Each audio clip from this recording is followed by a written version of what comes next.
வேலுமணி 7 சிட்டிக்கு 70 லட்ச ரூபா செலவு பண்ணி போன குண்டாசை உடைச்சு கொண்டு வந்தார். பாஜக இவருக்கு பின்னாடி இருக்கார். வேலுமணி அவர்கள் கொண்டு வந்தாங்க அப்படின்னு சொல்லி வேலுமணி தான் கொண்டு வந்தார். ஓகே, இதுக்கான ஆதாரங்கள் ஏதாவது இருக்குங்களா சார்? அந்த பெண்ணை ரேப் பண்ணி கொன்று மேலேருந்து தள்ளி விட்டு அவங்க அம்மாவை கேட்டால் சொல்லுவார், இதுக்காக பாப்பா போகணும் சங்கர சுப்பம் தொடர்ந்து போராடினார்கள். அந்த பெண்ணுடைய உடல் 3 முறை உடல் கூராய்வு பண்ணப்பட்டது. எவ்வளோ உள்ள பாலிடிக்ஸ்னு தெரிஞ்சுங்க. வந்த மாலதிய கணவரை பிரித்து ஒரு குழந்தை இருக்குது, குழந்தைய பிரித்து இவர் கூட்டி கொண்டு வந்து ஆதம்பாக்கம் வீடு, மாலதிக்கு அவர் வாங்கி கொடுத்த வீடு, கோடிக்கணக்காக அந்த வீடு ஒரு 1.5 கோடி ரூபாய் போகும். இதை பண்ணது சவுக் சங்கர் அவர். வேற யாரு? அந்த வீடு சொந்த வீடு ஆதம்பாக்கத்தில் 1.5 கோடிக்கு போகும். அந்த வீடு 1.5 கோடி உனக்கு ஏது? பேச போனால் நீங்கள் கொடுக்குற 2000-3000 தான். இல்லை, சவுக்கை பொறுத்த வரைக்கும் அவர் ஒரு பிளாக்மெயில் ஜேர்னலிஸ்ட். Blackmail journalist? ஆமாம் ஆமாம். புதுசாக இருக்குது சார். இல்லை, உங்களுக்கு புதுசாக இருக்குது, அவருக்கு அது பழசு. பிளக்ஸன் நேயர்களுக்கு ராபின் சூர்யாவின் அன்பு வணக்கங்கள். சார் வணக்கம். வணக்கம். எப்படி இருக்கீங்க சார்? நல்லா இருக்கேன் சார். நீங்கள் சமீபத்தில் பார்த்துருப்பீங்க, தொடர்ந்து தமிழக அரசு மேலேயும் தமிழக அதிகாரிகள் மேலேயும் குற்றச்சாட்டுகளை அடுக்கிக்கிட்டே இருந்த திரு சவுக் சங்கர் அவர்கள் இப்போ அரெஸ்ட் பண்ணப்பட்டிருக்கார். இது வந்து ஒரு ப்ரொடியூசருக்கும் அவருக்குமான ஒரு பிரச்சனை அப்படின்னு சொல்கிறாங்க. இதுக்கு பின்புலத்தில் அரசியல் காழ்ப்புணர்ச்சியும் இருக்கும் அப்படின்னு சொல்கிறாங்க. இதில் எது உண்மை சார்? இதை வழக்கு பற்றி சொல்லுங்கள் சார். இல்லை, சவுக்கை பொறுத்த வரைக்கும் அவர் ஒரு பிளாக்மெயில் ஜேர்னலிஸ்ட். Blackmail journalist? ஆமாம் ஆமாம். புதுசாக இருக்குது சார். இல்லை, உங்களுக்கு புதுசாக இருக்குது, அவருக்கு அது பழசு. Okay okay. எதை வச்சு சொல்ல எதை வச்சு சொல்கிறேன்னா, ஒரு 15 ஆண்டுகளுக்கு முன்பு Sun TV Mahalakshmi, Sun TV மகாலட்சுமியை பற்றி அப்போ வந்து இந்த யூடியூப் வரல, சமூக வலைதளம் நீங்கள் எழுதுறதுல படிச்சுக்கலாம். அப்போது மகாலட்சுமியை விரும்புபவர்களுக்கு அம்மா இலவசன்னு ஒரு செய்தியை போடுறார். சவுக்கு சங்கர். ஓகே. நீங்கள் சொல்கிற அந்த மகாலட்சுமி அப்படிங்கிறவங்க அந்த காம்பேரிங்லாம் பண்ணுவாங்க, அவங்க தான். இதெல்லாம் பொய்யா இருக்க முடியாது, சரியா? அப்போது இது என்ன காரணம்னு கேட்டால், மகாலட்சுமிக்கு ஒரு குடும்ப சண்டை, மகாலட்சுமிக்கும் தம்பி மனைவிக்கும் சண்டை. இந்த சவுக்கு யாருன்னு தெரிஞ்சுங்க, ஏன்னா நிறைய விஷயம் வெளியே வரல. அவர் இன்றைக்கி பல 100 கோடி, வேலுமணி 7 சிட்டிக்கு 70 லட்ச ரூபா செலவு பண்ணி போன குண்டாசை உடைச்சு கொண்டு வந்தார். பாஜக இவருக்கு பின்னாடி இருக்கார். வேலுமணி அவர்கள் கொண்டு வந்தாங்க அப்படின்னு சொல்லி வேலுமணி தான் கொண்டு வந்தார். ஓகே, இதுக்கான ஆதாரங்கள் ஏதாவது இருக்குங்களா சார்? தேனியில் கைது செய்யப்பட்ட பிறகு 50 வக்கீல் நிற்கிறாங்க கோயம்புத்தூர் கோர்ட்டில். அது ஆதாரம் வேணுமா? இல்லை, இதுக்கு ஆதாரம் வேணுமான்னு கேட்குறேன். ஸோ இது எல்லாமே வந்து இந்த பின்புலத்தோடு தான். வேற யாரு? ஓகே. வேலுமணி இல்லாமல் சவுக்கு இயங்க முடியாது.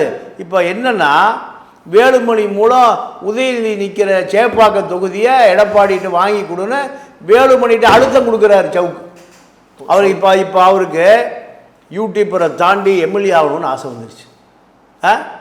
இப்போ இது அப்படியே வைங்க, நான் இப்போ ரிவர்ஸில் வர்றேன். 15 வருடங்களுக்கு முன்பு அப்போ மகாலட்சுமிக்கும் மகாலட்சுமியினுடைய தம்பி மனைவிக்குமான சண்டை எங்கே? ஸ்கைவாக்கில் நடக்குது. நடந்த பிறகு சவுக்கு மகாலட்சுமிக்கு எதிராக, அப்போ அவர் ப்ரெஸ் கிளப்பில் தான் அங்கே சாப்பிட்டுட்டு தண்ணி அடிச்சுட்டு படுத்திருப்பார். இந்த கும்பல் மகாலட்சுமிக்கு எதிராக களமிறங்குது. காவல்துறையில் இன்ஃப்ளூன்ஸ் பண்ணி மகாலட்சுமியை போலீஸ் வேனில் கூட்டிகிட்டு எக்மோர் கோர்ட்டுக்கு போகிறாங்க. மகாலட்சுமியை இந்த போலீஸ் இன்ஃப்ளூன்ஸ் யார் பண்ணுறா?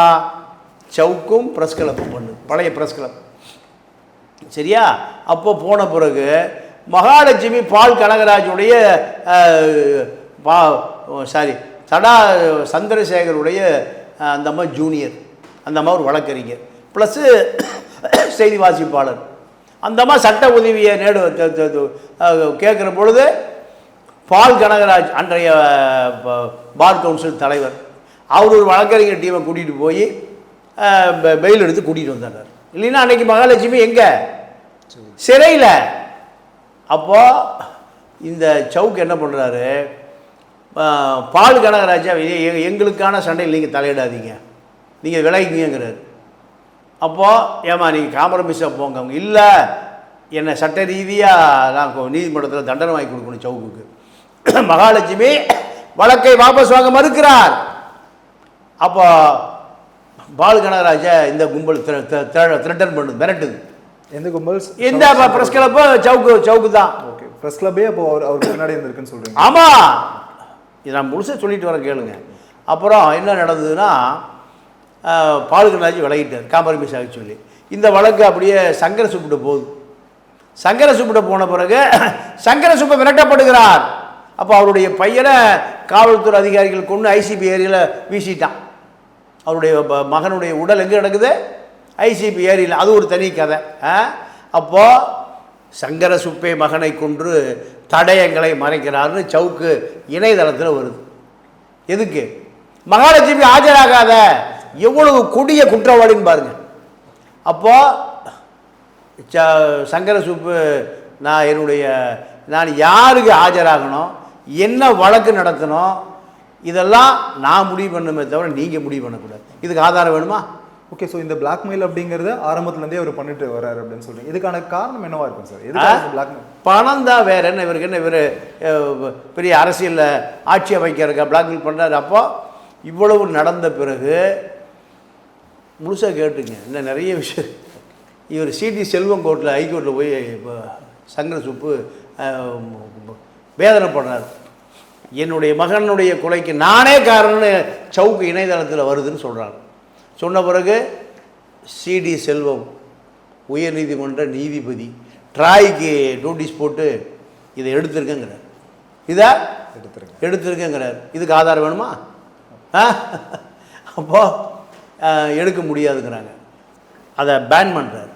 யார்? உயர் நீதிமன்ற நீதிபதி சிடி செல்வம். தடை செய்யப்பட்ட பிறகு பத்திரிகை குரல் வலை நசுக்கப்பட்டதுன்னு ஒப்பாரி வைக்கிறார். யார்? சவுக்கு சங்கர். சரியா? அப்போ சவுக்கு சங்கருக்கு யார் யார் சப்போர்ட் தெரியுமா? ஒரு 15 கிலோ பானிபூரி விற்கிறான்ல நம்ம மார்வாடி பிரசாந்த் கிஷோர் கே சாமி பானிபூரி விற்கிறவனெல்லாம் பத்திரிகையாளர். அவர் எல்லாம் சப்போர்ட்டு. பத்திரிகையாளர் குரல் வலை நசுக்கப்பட்டது. நீ அரசாங்கத்துக்கு அரச ரகசியங்களை விட்ட ஒரு மாபெரும் குற்றவாளி. நீ எப்படி பத்திரிகையாளராக இருக்க முடியும்? அங்கே பல குற்றவாளிகள் கூடாரம் தான் பழைய பிரஸ் கிளப். அந்த உலகத்திலேயே சார் பிரஸ் கிளப்லேருந்து 3 பேர் குண்டாஸ் அடைக்கப்பட்ட ஒரே press club Chennai press club தான். அன்பழகன் குண்டாஸ் அடைச்சாங்களா? கிஷோர் கே சாமி குண்டாஸ் அடைச்சாங்களா? சவுக்க குண்டாஸ் அடைச்சாங்களா? உலகத்திலேயே பத்திரிகையாளர்களை குண்டாஸ் அடைச்சானா அவ்வூரா குண்டர்கள், பிளாக்மெயில், கட்ட பஞ்சாயத்து எல்லாம் என்ன எங்கே உட்காந்துட்டு? பத்திரிகையாளர் மன்றத்தில் உட்காந்து. அப்போ இதுக்கு ஆதாரம் வேணுமா? 3 பேர் குண்டாஸ் போனது. இப்படி பல குற்ற செயல்கள். ஒன்று ப்ரெஸ் கிளப்பில் அனைத்து பத்திரிகையாளரும் கூடியாச்சு. யாருன்னா நம்ம பிபிசி அவர் பேர் பெரியவர், எனக்கு கோபாலன் தலைமையில் அஜிதா உட்காந்துருக்காங்க. எல்லாம் மனித உரிமை. அப்போது எல்லாம் அப்போ நான் கேட்டேன், இதில் யார் பத்திரிகையாளர் நீங்கள் சொல்கிறீங்கன்னு கேட்டேன். சவுக்கு சங்கர். அவர் அரசு ரகசியங்களை விற்றதற்காக அரசு ஊழியராக இருந்தவரை சிறையில் ஒதுக்கி போட்டாங்க. அவர் எப்படி பத்திரிகையாளராக இருக்க முடியல? ப்ரெஸ் கிளப் அப்போ முடிஞ்சு எல்லாம் என்னாச்சு? பத்திரிகையாளர் சந்திப்பை க்ளோஸ் ஆகி போச்சு. ஓகே, சரியா? அது முடிந்த பிறகு மகாலட்சுமி ஒரு ப்ரெஸ் மீட் வைக்குது. மகாலட்சுமி ப்ரெஸ் மீட் வச்சு சங்கர சுப்பு 2 பேர் உட்கார்ந்துருக்காங்க. உட்கார்ந்துருக்கும்போது சவுக்குக்கு ஆதரவாக அன்பழகன் இறந்துட்டான். பாவம் பண்ணால் அப்புறம் சின்ன வயசுல சாக வேண்டியதானே. அவன் ஆளை விட்டு இந்த கிஷோருக்கு சாமி விட்டு உனக்கு எய்ட்ஸ் இருக்கான்னு கேட்குறான். மகாலட்சுமி அவங்களை. ஆமாம், இதுக்கு ஆதாரம் யூடியூப்லேயே இருக்குது, அடிச்சு பாருங்க வரும். ஓகே, அடிச்சு பாருங்க, ஆதார் யூடியூப்லேயே வரும். அது இருக்குது. ஏறக்குறைய ஒரு 20க்கு மேற்பட்ட ஊடகவியலாளர் கேமரா வச்சுட்டு இருக்கான். சங்கர சுப்பு மகாலட்சுமி கேட்டவர் ஒரு பத்திரிகையாளர். சவுக்கு கேட்க சொல்லி கிஷோர் கே சாமியும் அன்பழகனும் கேட்குறாங்க. ஒரே காரணம், சவுக்கை எதிர்க்கக்கூடாது, சவுக்கு எதிராக ஆஜராகக்கூடாது. இந்த நபர் தான் சவுக்கு சங்கர். அப்போ இப்படியே வளர்ந்தவர் என்னாச்சுன்னா, காவல்துறை அதிகாரிகள் இன்னொரு காவல்துறை அதிகாரி மீது குற்றம் சாட்டுவதற்கு இவரை பயன்படுத்திட்டாங்க. ஏகே விஸ்வநாதனும் ஜாங்கிட்டும். இவர்கள்லாம் போய் சேர்ந்த இடம் குமுத ரிப்போர்ட்டர் முதலாளி ஜவஹர் பழனியப்பன் அமெரிக்காவில் இருக்கார். மேனேஜ்மெண்ட் பார்த்த வரதராஜா 1000 கோடி ரூபா சொத்தை அப்படியே அபகரிச்சுக்கிட்டார். ஜெயலலிதாட்ட பஞ்சாயத்து போச்சு, சிதம்பரத்திட்ட பஞ்சாயத்து போச்சு, கனிமொழிகிட்ட பஞ்சாயத்து போச்சு, கட்ட பஞ்சாயத்துலேயே ஓடுது. இந்த கும்பல் பூரா அங்கே தான். எல்லாம் மர்டர் கேஸ் அக்யூஸ்டு, எல்லாம் பிளாக்மெயில் ஜேர்னலிஸ்ட்டு. இதுதான் வரதராஜ அந்த ஐயர் மேலேயே ஒரு முஸ்லீம் பெண்ணை பாலியல் தொந்தரவு பண்ணான்னு புகார் இருக்குது. அந்த பொண்ணு கையெல்லாம் வெட்டிக்குச்சு. அந்த செய்தி வாசிக்கு போன பொண்ணை படுக்கைக்கு கூப்பிடுறாரு. இது எப்படி எவ்வளவு அயோக்கியத்தனம்! அப்போது இப்படி வளர்ந்த சவுக்கு யூடியூப் வந்த பிறகு அவர் யூடியூப் பிரபலமாக மாறிடுறார். மாறிய பிறகு முதல் பிளாக்மெயில் ஜேர்னலிஸ்டாக, 2வது ஜேர்னலிஸ்டாக, 3வது பிளாக்மெயில் ஜேர்னலிஸ்டாக தொடருது. கோடிகளை கொட்டி குவிக்கிறார். கள்ளக்குறிச்சியில் ஸ்ரீமதி கொலை நடந்ததா? பெரிய இஷ்யூ. அந்த பெண்ணை ரேப் பண்ணி கொன்று மேலேருந்து தள்ளி விட்டு அவங்க அம்மாவை கேட்டால் சொல்லுவார், இதுக்காக பாப்பா போகணும் சங்கர சுப்பம் தொடர்ந்து போராடினார்கள். அந்த பெண்ணுடைய உடல் 3 முறை உடல் கூராய்வு பண்ணப்பட்டது. எவ்வளோ உள்ள பாலிடிக்ஸ்னு தெரிஞ்சுங்க. ஒரு டாக்டர் ஒருக்கா பண்ணாலே நீங்கள் எல்லா ரிப்போர்ட் வந்துடுமா இல்லையா? அவன் ப்ராடு 2வது ஆளை போடுறாங்க நீதிமன்றம், 2வது ஆள். அப்போ எவ்வளோ உள்ள பாலிடிக்ஸ் இருக்குன்னு பாருங்கள். அயோக்கியத்தனம். பணம் இருந்தால் எது வேணால் செய்யலாம். 25 லட்ச ரூபா பேரம் பேசி சவுக்குக்கு முதல் முறையாக இவர் லட்சங்களை வாங்கியது அப்போ தான். வாங்கிட்டு ஒரு பத்திரிகையாளன் இறந்து போன பெண்ணுடைய அந்த பெண் எப்படி இறந்தா, ஹாஸ்டலில் இருந்தவ எப்படி குதிச்சா, இதுதான் ஜேர்னலிசமே தவிர ரவிக்குமார் ரொம்ப கடன் இருக்கு அடித்து பாருங்கள், அதில் ஆதாரம் அதில் வரும். இவரே சொல்கிறார், ரவிக்குமாருக்கு ஊர் மக்கள் திரண்டு வந்து அந்த பள்ளிக்கூடத்தை சூறையாடுறான். ஆனால் ரவிக்குமாருடைய அறையில் நிரோத் இருந்தது, ஜானி வாக்கர் சரக்கு இருந்தது. எங்கே? ஒரு பள்ளிக்கூடத்துக்குள்ள ஒரு தலாளருடைய அறையில் என்ன இருக்குது? காண்டம் இருக்குது, பெட்டு இருக்குது, ஜானி வாக்கர் இருக்குது. அப்போது இதெல்லாம் எதுக்கு? இரவில் அதுங்க படிக்கிற பெண்களை விருந்தாக்குவதற்கு தான் திட்டமிடுறையா இல்லை தொடர்ந்து நடந்துட்டுருக்கா? இதுக்கு 25 லட்ச ரூபா பேரம் பேசி ரவிக்குமாருக்கு ஆதரவாக நீ வருத்தப்பட்டீங்கன்னா உன்னுடைய அடையாளம் என்ன? அடையாளம் என்ன? இதுக்கு நடுவில் நீங்கள் அப்படியே ரிவர்ஸில் வர்றேன். இவர் அரசு ரகசியங்களை விற்கிறார் என்று தெரிஞ்ச பிறகு இப்படி ஜெயிலில் போட்டலாம். ஜெயிலில் போட்டு ஜெயிலிருந்து வர்றாரு. வந்த பிறகு இவருக்கு வழக்கு நடத்தியவர் ஒரு கம்யூனிஸ்ட் வக்கீல் விஜயகுமார். நீங்கள் பார் கவுன்சில் தேர்தல் நின்னாருன்னா அபரிமிதமான வாக்கு வாங்குவார். பைசா கொடுக்காம, சரக்கு பணம்லாம் கொடுக்காம. அப்போ அவர் எவ்வளோ நேர்மையான வழக்கறிஞர் பாருங்க. அவர் அறையில் அவருடைய அலுவலகத்தில் இவருக்கு பாதுகாப்பு ஷவுக்கு சங்கருக்கு. அவர் தான் பெயில் எடுக்கிறார். இவரை என்ன பண்ணுறாங்க போலீஸு? நார்கோட்டிக் அனாஸ்தியா, மயக்க நிலை கொண்டு போய் உண்மை வரவழைக்கணும். ஏன்னா அங்கிருந்த நிறைய ரகசியங்களை விற்றுருக்கார். அப்போ அமைச்சராக இருந்த பூங்கோதை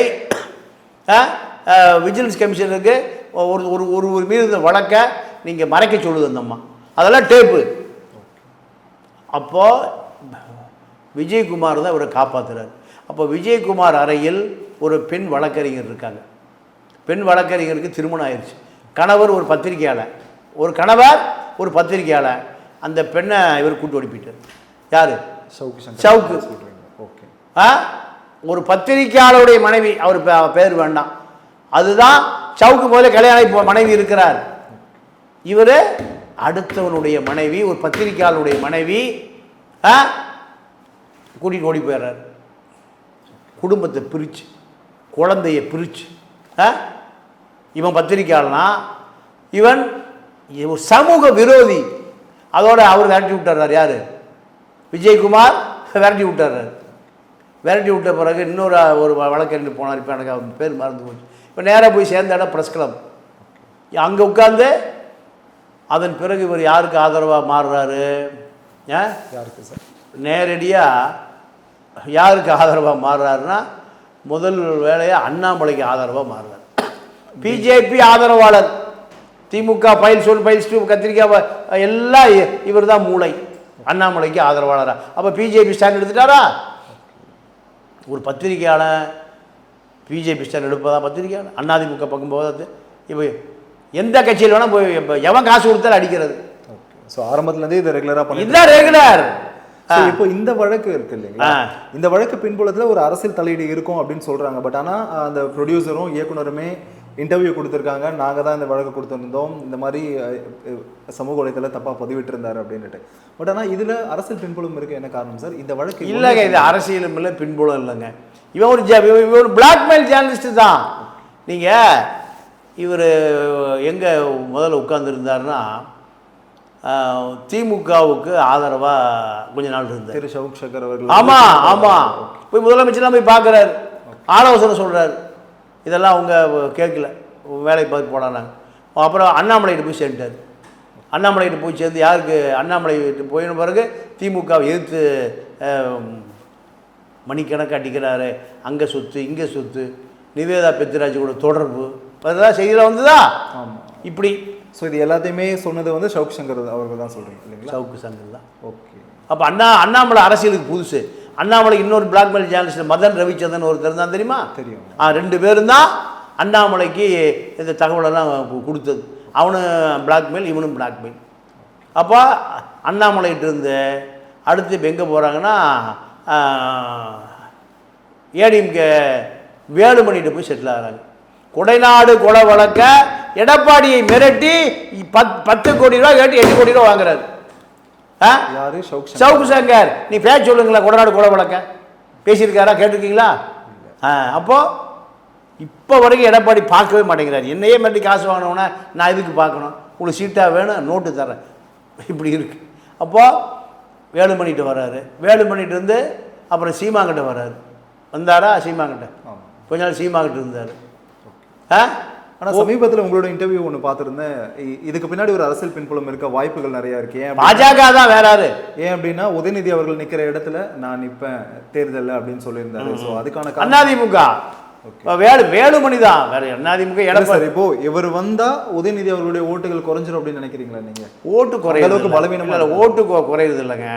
நீங்கள் இவன் என்ன பண்ணுவான், கேரக்டர் அசாசினேஷன் பண்ணுவான். ஓகே, சரியா? அந்த நடிகரோட தொடர்பு, இந்த நடிகரோட தொடர்பு, ஆச்சா ஓச்சா, மக்கள் அதுதானே பார்க்குறான். எல்லாம் கவர்ச்சி டான்ஸ் தானே பார்க்குறான் மக்கள். இப்போ ரஜினி படம் ஜெயிலரில் என்ன பாட்டு புறமோவாக போட்டுருக்கான்?